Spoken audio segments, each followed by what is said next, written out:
The scream tears out of your throat at 3 in the morning. You can't stop it. You haven't been able to stop it for 700 years. Somewhere in Boston, an old Irish grandmother clutches her chest, and you're hovering outside her window like a supernatural telegram nobody ordered. Your wail shatters the glass. The neighbors think it's a car alarm. It's not. It's you. And this is your job, and you never signed up for this. Rewind to medieval Ireland. You were a living, breathing woman once, with hopes and dreams and too many opinions about sheep. Then you died badly, violently, in a way that made the universe decide you deserved an eternal career in screaming at people before their relatives croak. Your consciousness got yanked from your cooling corpse and shoved into the fairy realm, specifically into one of those creepy earthen burial mounds called seed hay that dot the Irish countryside like supernatural speed bumps. You're now officially one of the A's seed hay, the people of the mounds, and your job interview started before you even knew you applied. The Tuatha Dé Danann, those ancient Irish gods who got defeated by the Milesians and retreated underground like the world's most dramatic losers, are basically your HR department now. They assign you to a family, not any family, mind you. You get stuck with one of those old Gaelic bloodlines, the ones with names like O'Neill, O'Brien, or O'Connor. These families have been your eternal responsibility since roughly the 14th century, and spoiler alert, they're going to keep dying for as long as humans keep doing human things. Your workload never ends. Your new body is weird. Sometimes you look like a beautiful young woman with pale skin and streaming red hair, all ethereal and tragic like a gothic metal album cover. Other times you're a horrifying old hag with a face that looks like someone left a potato in the sun for 3 centuries. You don't choose which form you take. The universe just kind of decides based on vibes. Your eyes are permanently red and swollen from crying because that's your default state now. You weep constantly. Not sad crying, not happy crying, just eternal mourning like you're stuck in an infinite loop of watching the ending of that movie with the dog.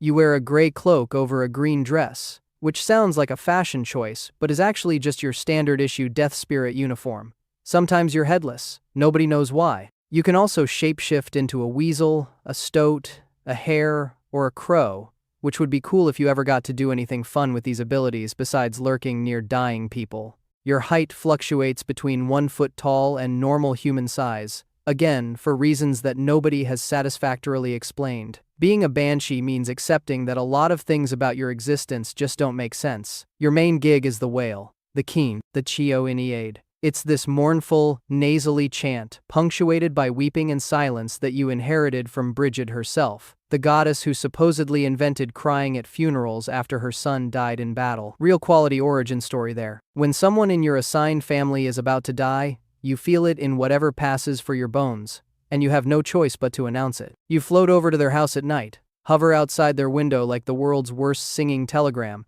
and let loose with a scream that could curdle milk and shatter glass. The range on this thing is insane. Your wail can be heard for miles. In Kerry, you sing almost pleasantly, a gentle heads up that death is on its way.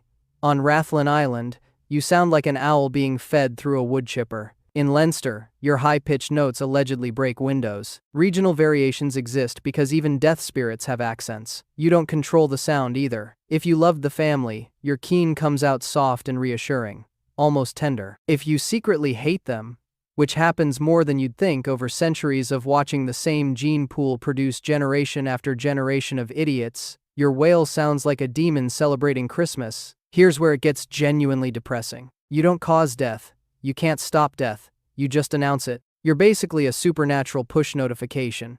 And you can't even include a helpful message like maybe see a doctor or stop drinking so much. You feel the death approaching, you scream about it, and then you watch it happen. Every single time. For every single family member. Forever. Imagine being a smoke alarm that's been watching the same house burn down in slow motion since the 1300s, and you're starting to get the picture. Your relationship with the family is complicated. Some Banshees genuinely care about their assigned bloodlines, hovering protectively and delivering their warnings with maternal concern. Others got stuck with families they despise and spend centuries screaming at their misfortunes with barely concealed glee. You never get transferred. You never get vacation days. You just follow this one specific genetic line through marriages, migrations, and occasional family drama that makes reality TV look boring. When an O'Brien moves to Boston, guess who's floating across the Atlantic to continue wailing outside their new apartment? That's right, you are. The physical logistics of being a banshee are exhausting. You can pass through walls and barriers, which sounds convenient until you realize it just means you can never avoid your responsibilities. You can turn invisible, but you still have to show up. When someone spots you, you're supposed to vanish into a cloud of mist that sounds like bird wings flapping, which is dramatic but gets old after the 10,000th time. You don't eat, you don't sleep, you just exist in a permanent state of anticipatory grief, waiting for the next death to sense, so you can go scream about it. Sometimes multiple banshees show up for the same death, which tells you something about how important that person was. Historical records claim that when the hero Cuchulainn died, 3 times 50 queens wailed for him simultaneously. That's 150 banshees harmonizing their death, screams like the world's most depressing choir. The coordination must have been a nightmare. Nobody talks about the logistics of being a death spirit, but they're real. You have a Scottish cousin, the Bean Neeg, who does the same job but adds a whole washing blood-stained clothes routine to her repertoire. She also has webbed feet and only one nostril for reasons that continue to elude everyone. Centuries pass. Your family grows, shrinks, branches out, dies off in sections, and regenerates. You watch the same facial features and personality quirks resurface generation after generation. Great-great-grandmother's stubbornness shows up in a descendant 500 years later, and you're the only one who notices because you've been around the entire time. You become an unwilling archivist of genetic patterns and family secrets. You know things about these people that they would never want known, and there's nobody to tell because you can only communicate through screaming. The modern era throws you some curveballs. Medical advances mean people die in hospitals now, surrounded by machines and strangers instead of family. Your carefully rehearsed window-hovering routine doesn't work as well in a cardiac ICU. Cars and airplanes mean your family scatters across continents, and you have to keep track of every branch, every marriage, every new baby adding to your eternal to-do list. Technology doesn't help you at all. You can't text a death warning. You can't email a heads-up.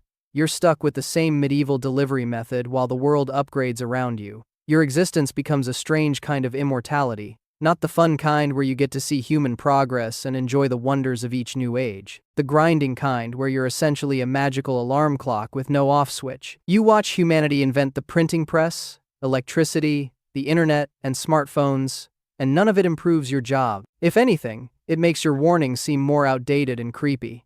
Nothing says ancient supernatural entity like floating outside someone's window at 3 a.m.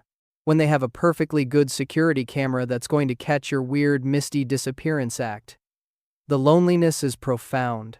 You can't interact with other banshees, except during those rare mass wailing events. You can't befriend the humans you're assigned to because you only show up when they're about to experience tragedy. You're connected to hundreds of living people across the globe, bound to their bloodline by mystical ties, and you've never had a single conversation with any of them. Your entire social existence is screaming into the night and then leaving before anyone can ask follow-up questions. And then it happens.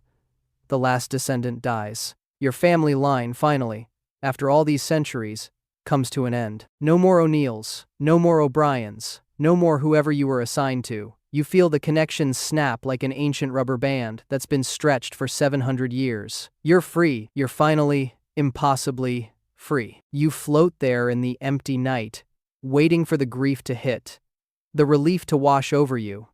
Instead, you feel something you haven't felt in centuries.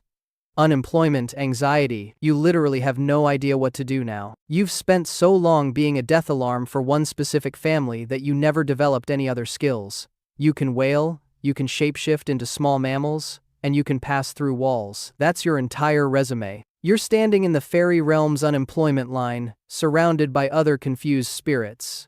When someone hands you a form, turns out the O'Malleys need a new banshee, and your screaming references were apparently excellent. You sigh, which comes out as a mournful keen that makes 3 people in Dublin instinctively check on their grandmothers and start floating toward your new assignment. Eternity stretches out before you, one death at a time.